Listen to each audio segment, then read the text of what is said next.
Uma boa noite a todos. Pessoal, antes de tudo a gente sempre agradece. Uma noite como essa é uma alegria para a minha família. Quando a gente recebe o convite, que sabe que vai vir pela primeira vez em uma casa, a gente sabe que vai fazer novos amigos. E novos amigos na doutrina espírita são um tesouro do coração. Para nós é maravilhoso estar aqui hoje e, antes de tudo, muito obrigado a todos vocês. E esse mês, meus irmãos, nós estamos fazendo uma singela homenagem ao Evangelho segundo o Espiritismo. Este livro de luz que a codificação nos trouxe, através do nosso bendito codificador. E buscando estudar um pouco mais sobre o Evangelho, sobre a codificação, nós percebemos, como a maioria das pessoas já deve ter percebido, que para falar sobre o Espiritismo, para falar sobre o Evangelho segundo o Espiritismo, é preciso voltar um pouco mais. É preciso voltar à época em que Jesus esteve no planeta, em que o amor caminhou pelo mundo, porque é relatado no Novo Testamento que o nosso Mestre Maior reuniu seus apóstolos por uma última vez. Estava bem próximo o momento da última ceia, e ele os dizia que era chegada a hora dele, Jesus, partir. E dizia mais, dizia que um daqueles seguidores tão próximos e amados iria entregá-lo aos poderosos da terra. Os apóstolos ouviam sem acreditar. Jesus dizia que iria ficar sozinho no momento final. E em uma explosão de emoção, o apóstolo Pedro disse: Senhor, tu não vai ficar só, porque a minha vida é tua, Senhor, e eu estarei contigo até o fim. E Jesus precisa dizê-lo a verdade, e diz: Pedro, ainda antes que o galo cante, tu me negarás 3 vezes. E os apóstolos são tomados por uma dor difícil de explicar com palavras humanas. Mas imaginemos, meus irmãos, conviver com Jesus de Nazaré 3 anos, todos os dias, ouvir os ensinamentos da boca dele, caminhar com ele à beira do lago, ver os seus prodígios, sentir a energia que emanava de Jesus, lado a lado, e ver que é chegada a hora dele partir. E o nosso Mestre, vendo o quanto sofriam os seus apóstolos com aquele novo ensinamento, ou com aquela informação, disse-os, como está descrito no capítulo 14 do Evangelho de João: não se perturbe o vosso coração. Na casa do meu Pai há muitas moradas. Se assim não fosse, eu não vos teria dito. Eu vou ao Pai, organizar um lugar para vocês, e voltarei. Vocês sabem o caminho aonde vou. E nesse instante Tomé, com suas dificuldades na fé, com sua incredulidade, disse: Senhor, nós não sabemos aonde tu vais. Como podemos saber o caminho, Senhor? E Jesus o esclarece: Tomé, eu sou o caminho, a verdade e a vida. Ninguém vai ao Pai senão por mim. Eu estou no Pai e o Pai está em mim. E o apóstolo Filipe diz: Senhor, então mostra-nos o Pai. Vai-nos ser o bastante, Senhor. E Jesus o diz: Filipe, há tanto tempo eu estou contigo e tu não vês o Pai. Quem me vê, vê o Pai. As coisas que faço, não faço por mim. As palavras que te digo são do Pai. Crede em mim, crede também no Pai, ao menos pelas obras. Se me amas, Filipe, segue os meus mandamentos. E no versículo 16 a promessa bendita, porque o nosso Senhor diz: e eu rogarei ao Pai, e Ele lhes enviará um novo Consolador. o Espírito da verdade, que o mundo não pôde ver, mas que vocês veem e o reconhecem, porque está diante de vocês. O Consolador prometido por Jesus, que nós aqui conhecemos por Espiritismo. Este movimento de luz que nós abraçamos de todo o coração. Nós estamos aqui trabalhando na terceira revelação dos céus, em uma parte do mecanismo vindo direto de Deus, para aproximar a humanidade do seu amor bendito. O Espiritismo é o Consolador prometido por Jesus. Para isso, essa codificação, para esse trabalho de luz, o Mestre nos enviou um dos seus servidores mais próximos. Alguns o chamam o bom senso encarnado, porque a escuridão do mundo não o fez perder a noção do trabalho gigantesco que estava fazendo. Nós o conhecemos muito bem, Allan Kardec, o nosso mestre de Lyon, o codificador dessa doutrina. Jesus envia Kardec com sua grandeza espiritual. Ele vem de uma família nobre, e quando parte para fazer o seu próprio trabalho, por vezes vive dificuldades. Os seus institutos vão à falência, ele segue trabalhando. É relatado em sua biografia que Kardec ilumina a infância e a juventude do seu povo, da sua nação. É discípulo de Pestalozzi, um homem extremamente inteligente, poliglota, fala várias línguas. E só após os 50 anos, volta-se para o trabalho do Espiritismo. E nós podemos pensar, mas que demora, mas tanto tempo.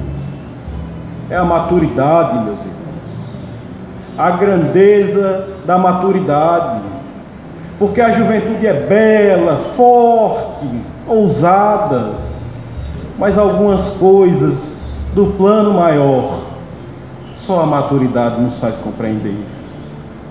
Só os anos vividos, a caminhada, as dores da terra, nos aproximam de alguns conhecimentos que vêm do alto. E eis que Kardec inicia esse trabalho maravilhoso, codificando para nós a chave para entender Jesus. O Espiritismo é essa chave bendita. A codificação que nós tanto amamos é o caminho para nos aproximarmos dele, do nosso governador espiritual. É tanto, meus irmãos, que logo no início da obra do Evangelho segundo o Espiritismo, Kardec coloca objetivos desta obra e nos esclarece que o Evangelho de Jesus pode ser dividido entre as passagens comuns da vida do Cristo, as predições, os milagres, as palavras que serviram como dogmas para a igreja e a moral do Cristo. E Kardec nos esclarece que todo o trabalho foi feito envolvido e voltado para a moral de Jesus. Porque se nos demais aspectos do Evangelho inúmeros foram os debates, as discussões, inúmeros foram os problemas envolvendo as pessoas que seguiam aquela doutrina, na moral do Cristo, todas as crenças um dia vão se encontrar. Na grandeza da moral do Cristo, não existem ataques. A moral do nosso Senhor é inatacável e aí Kardec desenvolve o seu estudo, o seu trabalho, acompanhado por uma pleiade de espíritos benditos. Vem ele junto com toda uma falange, iluminando o mundo com este livro, trazendo de volta o mel e a doçura da fé. Porque o codificador chegou no tempo exato. Na Europa, naquela época, a ciência avançava ferozmente. E a ciência é bendita para a humanidade. Mas junto com esse movimento da ciência, vinha uma incredulidade terrível. O materialismo ganhava cada vez mais espaço na Europa, no mundo ocidental. E eis que Kardec chega, no momento em que as grandes mentes da Europa diziam taxativamente que Deus morreu, e que as igrejas, os templos religiosos, iam se tornar museus para atestar a inocência humana, o ópio, onde as pessoas iam buscar as mentiras. É nesse momento que chega o codificador. É nesse instante que vem toda a pleiade de espíritos benditos, trazendo a fé raciocinada. Uma doutrina que permite às criaturas amar a Deus, ao invés de ter medo dele. Que nos explica para que nós possamos amar o que entendemos. Que abre os nossos olhos, mostrando que as expressões exteriores já não importam mais. As construções de pedra não fazem diferença, nos convidando a uma reforma do coração. Eis que a doutrina espírita vem reacender no coração das criaturas a fé. E Kardec segue porque a fé é raciocinada e respeita a mente humana a tal ponto que busca nos explicar toda a caminhada da revelação divina. Já no primeiro capítulo, de título Não Vim Destruir a Lei, ele nos explica que a revelação dos céus se fez através de 3 partes: Moisés, Jesus e o Espiritismo. E nos diz mais, que Moisés trouxe a lei divina, ou recebeu a lei divina, através dos 10 mandamentos. E que esses mandamentos são realmente divinos e eternos. Mas Kardec nos explica que Moisés era o legislador e o educador de um povo turbulento, violento. O povo hebreu ainda engatinhava espiritualmente. E que foi necessário que ele trouxesse leis civis e leis penais, dando àquelas leis um poder divino, para que pudessem ser respeitadas por aquele povo. Então, no Velho Testamento, Moisés traz a lei divina e boa parte da lei dele, a lei mosaica. E isso explica muita coisa, meus irmãos. Porque quando vamos ao Velho Testamento é muito estranho. Um Deus que odeia, que se enche de ira, que esmaga os seus inimigos. Era necessário um Deus terrível, para que através do medo aquele povo, aquela época, se submetesse a uma nova educação.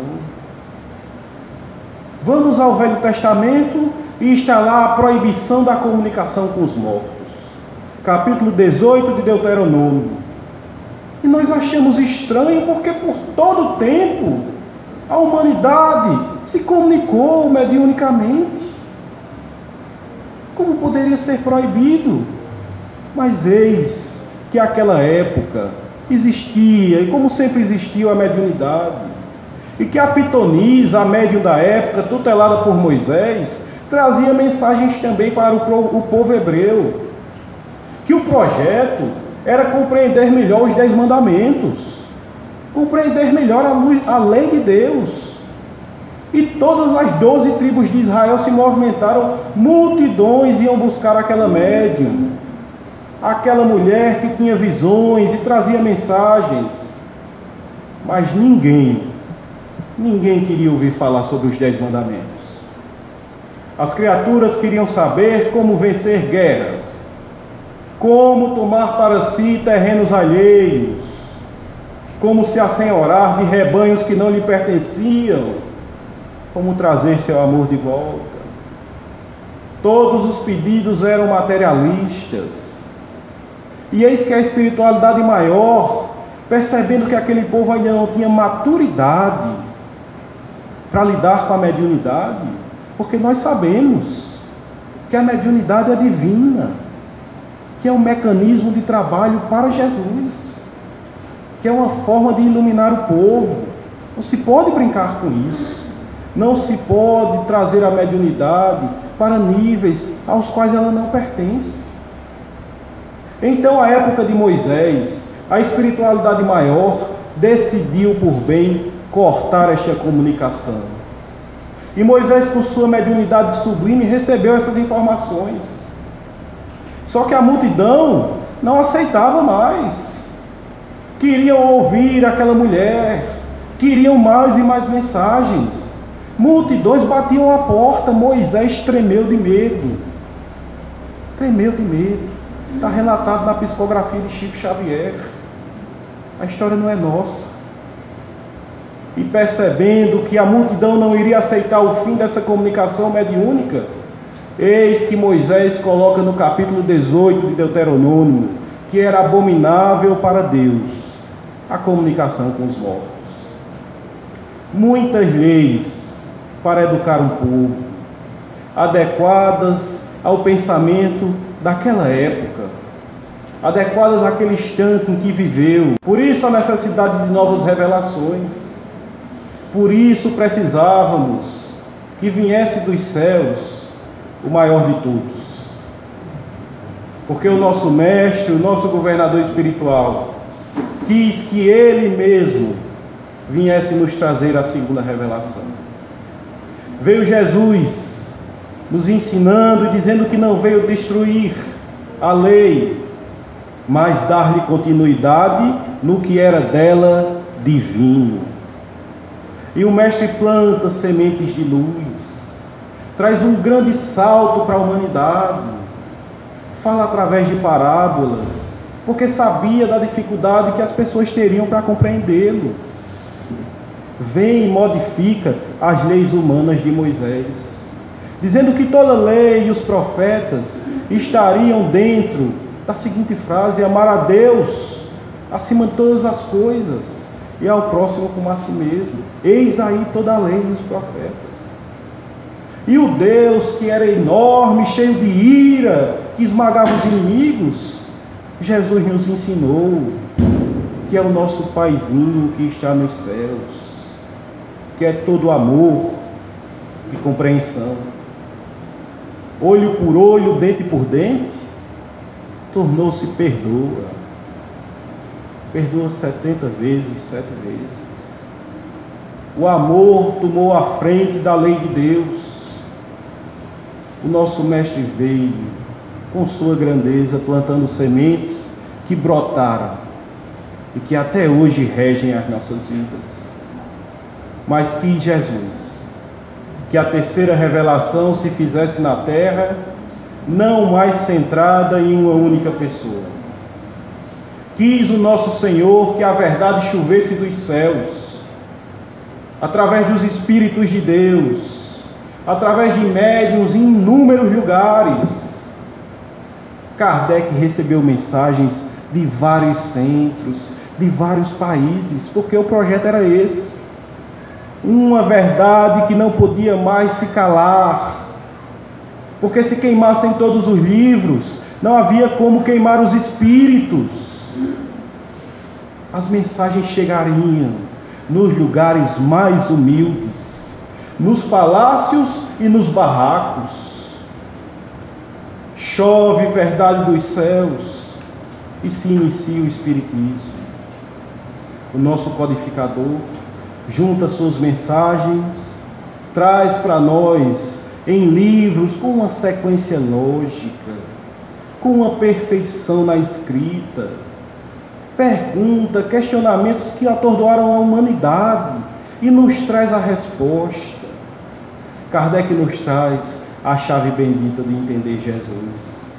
A tal ponto, meus irmãos, que no capítulo 23, em que ele intitula Moral Estranha, Allan Kardec nos traz trechos do Novo Testamento que foram muito difíceis de ser compreendidos, que pareciam ilógicos, que pareciam não pertencer a Jesus. Porque no Evangelho de Lucas é descrito em dado momento que o Senhor caminha e vem com ele uma multidão. E Jesus se vira para o povo e diz: aquele que vem a mim e não odeia seu pai, sua mãe, seus irmãos, até mesmo sua própria vida, não é digno de ser o meu discípulo. E a gente, mas como é que pode? Ele é todo amor. Que ensinamento é esse?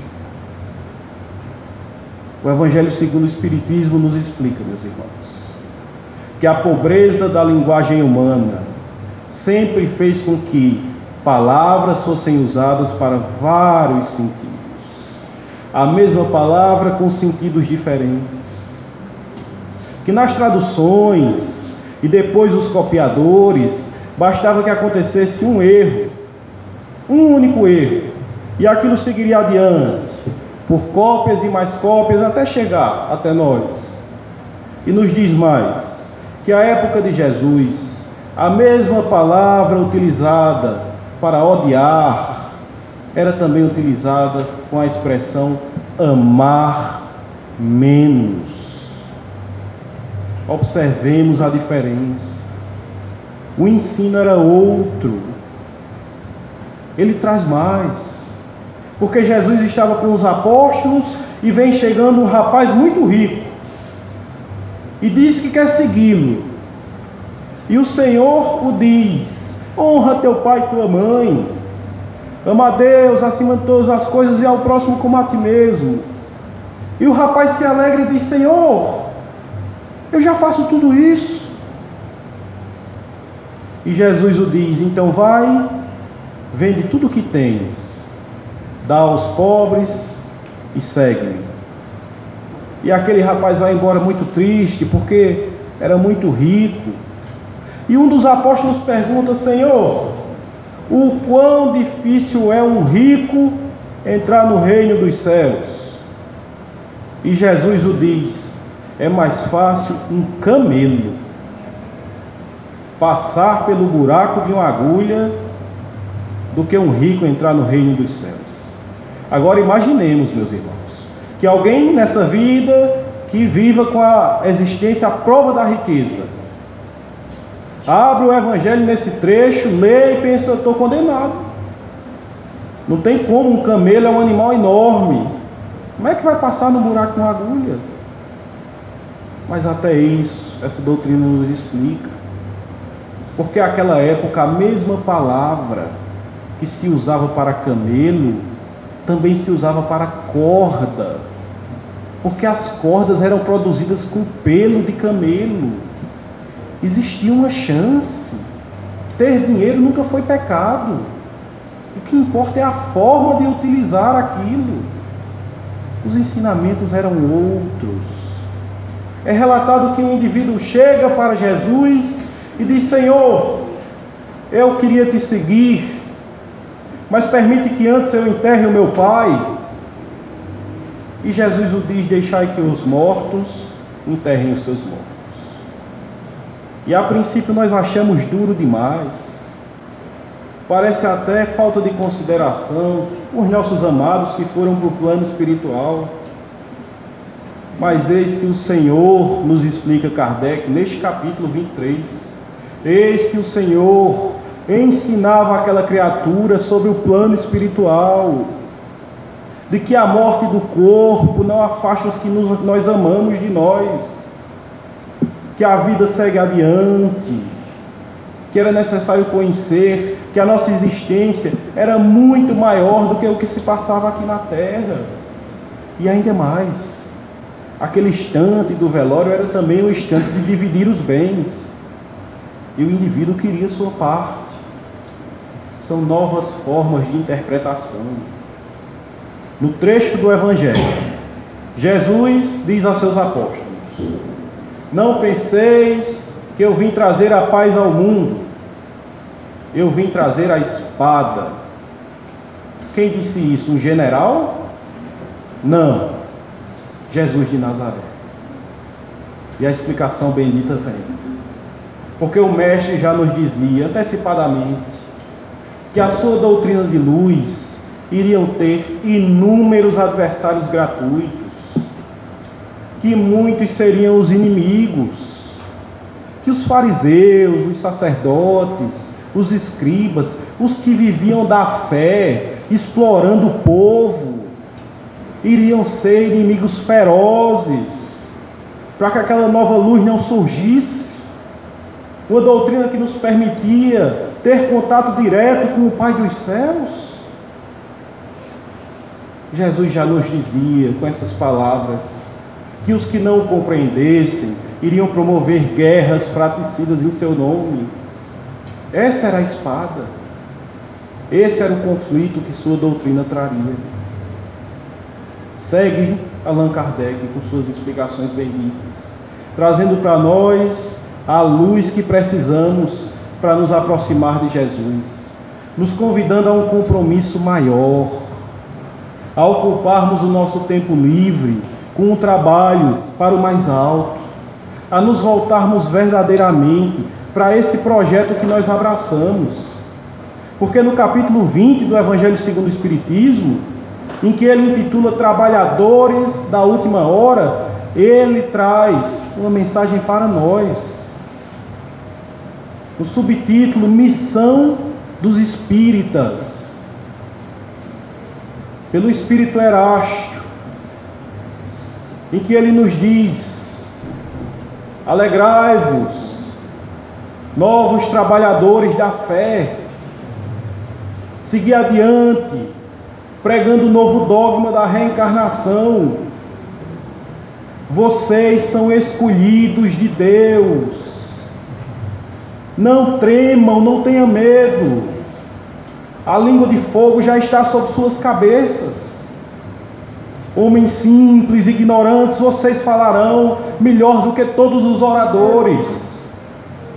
Seguir adiante, pegando o desapego aos avarentos, a bondade aos déspotas. É preciso regar com o seu suor a terra que frutificará o Evangelho. Seguir imponente falange e falai aos poderosos que não vão querer ouvi-los. Falai aos intelectuais que vão questioná-los. E falai aos simples de coração que vão recebê-los de braços abertos. Mas eis que muitos espíritas vão cair pelo caminho. Como reconhecer os que estão no caminho certo? Os reconhecerão pela caridade que praticarem, pelo bem que fizerem sem esperar nada em troca, por muito se amarem, por muito servirem, por servirem ao projeto de Deus. É isso que Kardec quer nos ensinar, meus irmãos. É esse o projeto, é por isso que nós estamos aqui. É por isso que nossos horários de descanso e de lazer são voltados para o trabalho no bem. Porque é chegado o momento da grande luz. Observemos a beleza de um céu estrelado, da imensidão do mar. Somos a mesma essência dessas belezas divinas. É necessário deixar de lado as coisas pequenas e materiais. O projeto é convidar a humanidade ao despertar. Jesus precisa de trabalhadores que não querem nada em troca. Os que amam tão somente, os que querem servir.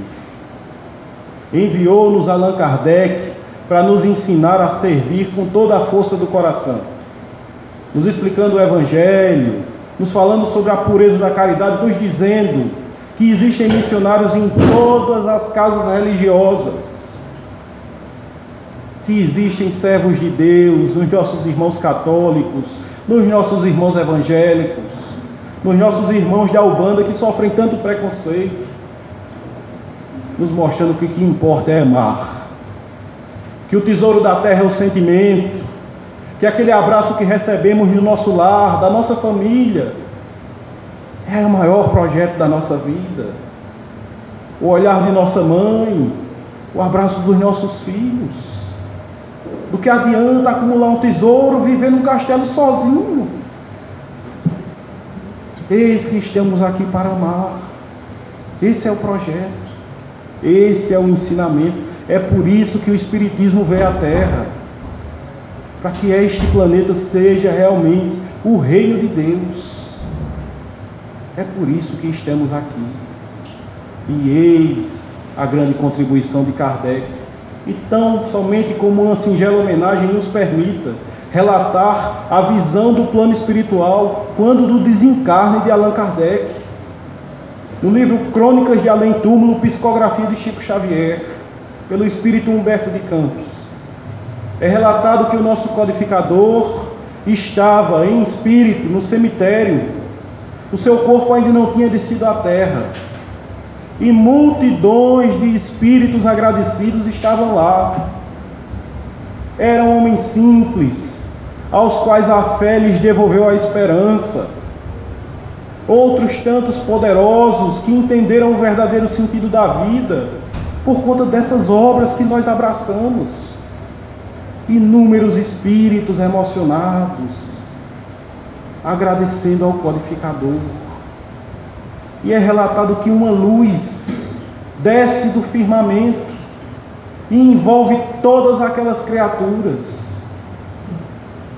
Refletida nessa luz, trechos do Evangelho segundo o Espiritismo.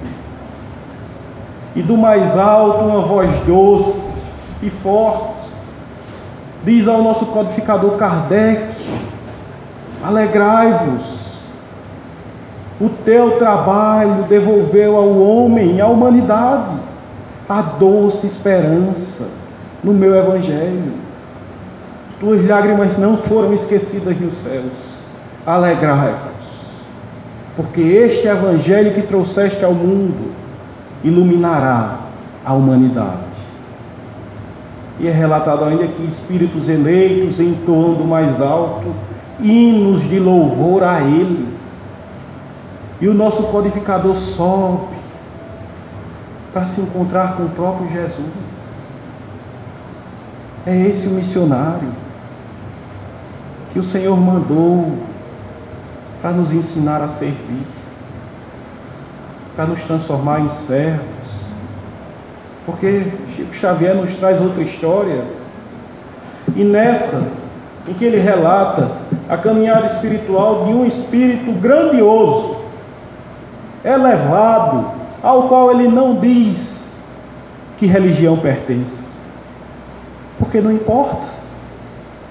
A criatura amava muito, servia muito, e esse espírito, ao chegar lá no plano espiritual, pleiteia entrar no local dos eleitos, quer ascender aos mais altos céus, e ele trazia uma túnica brilhante, e o seu olhar parecia um céu estrelado, o seu semblante carregava um respeito.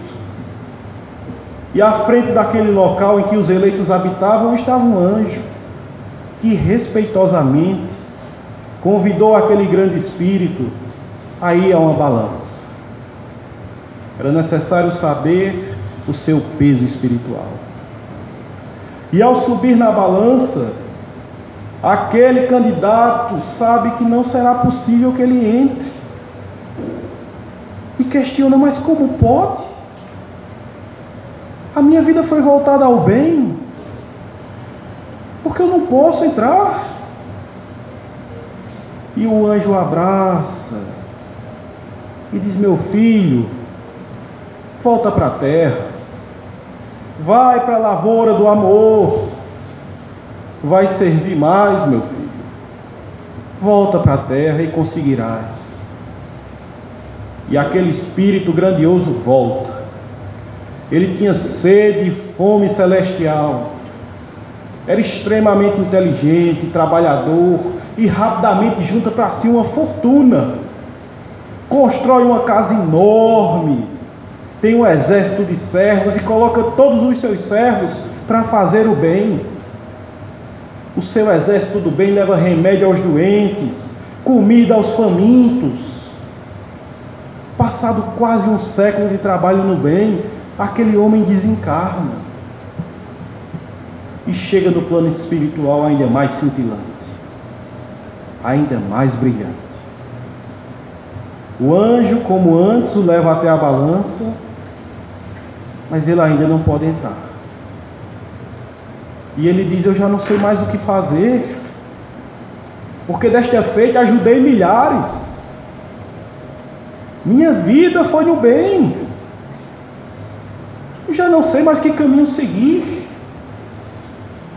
E o anjo o abraça, o beija no rosto e diz: meu filho, com esta tua existência atingiste um grande posto de provedor dos necessitados. Volta para a terra, meu filho. Vai para a lavoura do amor. É preciso mais. E aquele homem velho, ainda mais capacitado, avança, recebe a fortuna da terra porque era demais inteligente, ascende ao poder político e vive uma vida reta. Acreditemos, existem missionários em todos os lugares.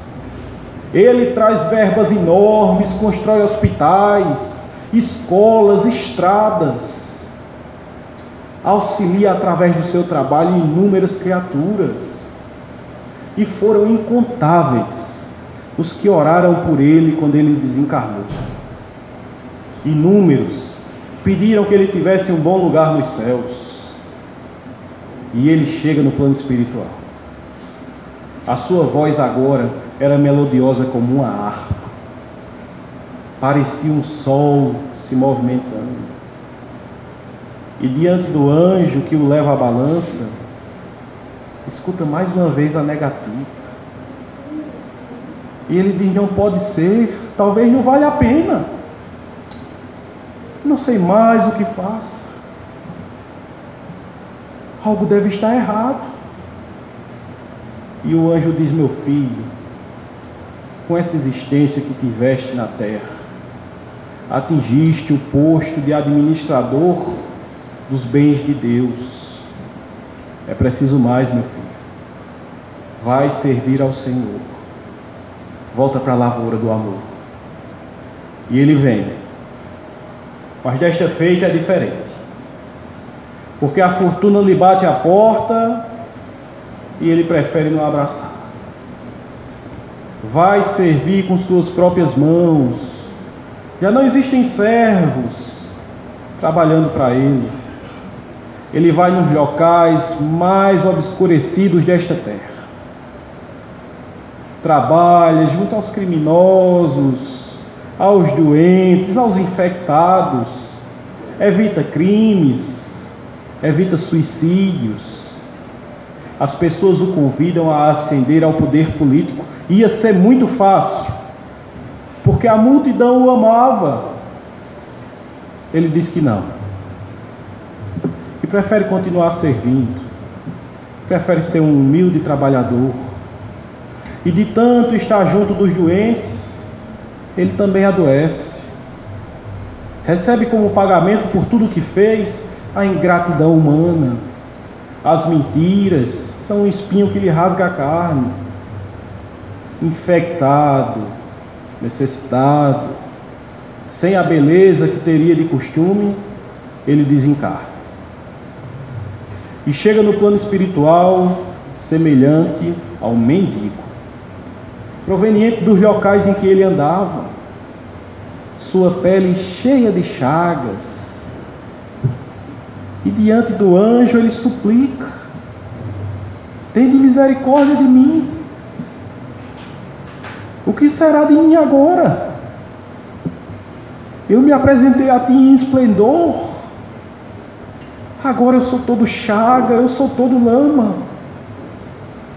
Tende misericórdia de mim. E o anjo o abraça, o beija no rosto, o leva àquela balança, e impressionado, aquele candidato divino vê o fiel lhe ser favorável. Agora era permitido entrar, agora ele poderia. E o anjo diz: bem-aventurado és tu, meu filho, bem-aventurado és tu, atingiste o maior de todos os postos da terra. Agora tu és um servo de Deus. Vai para a luz, vai para a luz, porque esse é o projeto, meus irmãos. Transformar cada coração que abraça a doutrina, que abraça a lei de Jesus, em um servo. O mais humilde servo, o mais humilde dos trabalhadores do Senhor. sem esperar nenhum tipo de reconhecimento. O projeto é amar por amar. O projeto é nos ensinar a viver tal qual Cristo viveu, porque Ele era o maior de todos e disse que não veio ao mundo para ser servido. O projeto divino é tirar dos nossos corações o orgulho, o individualismo. Eis que o Espiritismo nos convida a amar como Jesus amou, a sermos dele os mais humildes servos. Por isso essa codificação bendita, é esse o projeto que esse livro de luz e esse livro de amor nos trouxe. Sejamos nós, meus irmãos, no nosso lar, no nosso trabalho, no nosso dia a dia, fora da casa espírita, os mais humildes servos do Senhor. Que nós possamos ser o primeiro sorriso que alguém recebeu no seu dia, que nós possamos ser o primeiro abraço, a palavra que leva o conforto, o amor no olhar. Que sejamos nós os que vivem tal qual Jesus viveu. Abracemos esse projeto, para que casas como essa, que iluminam as nossas noites, sejam a nossa casa. Para que a energia que nos abraçou ao entrar por aquela porta, seja também a nossa energia. Porque isto aqui é um posto, pertence a Jesus. Ele nos chama para trabalhar, sejamos nós, meus irmãos, os primeiros candidatos. E que o Senhor seja conosco.